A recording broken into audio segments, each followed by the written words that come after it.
Viral truk kejar-kejaran dengan polisi, saling pepet di tol Cikampek. Kejar-kejaran dong, kejar-kejaran. Kejar-kejaran. Ajar, Joy. Polisi sama mobil truk sapi kejar-kejaran, nggak mau ngalah. Viral di media sosial sebuah video yang memperlihatkan aksi kejar-kejaran antara pengemudi truk dengan mobil polisi di tol Cikampek menuju Jakarta, Jumat, 17 Mei 2024. Video yang viral di media sosial memperlihatkan aksi truk bermuatan sapi yang melaju ke arah Jakarta hendak diberhentikan polisi. Namun sang sopir tak mampu memberhentikan laju truknya. Akibatnya mobil polisi memepet kendaraan truk tersebut. Pengemudi truk tak menggubris hal tersebut, bahkan truk sempat bermanuver ke arah kanan melinsi jalur paling kanan.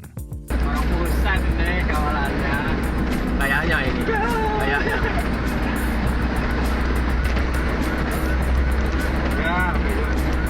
Terdengar suara sirine, membuat aksi kejar-kejaran tersebut semakin menegangkan, kemudian sopir truk kembali menghindar ke jalur yang paling kiri. Awas nyong, tahan nyong. Main terus. Gas Pak sopir. Nyalinya kenceng. Download Tribun X sekarang. Menghadirkan lokal menjadi Indonesia.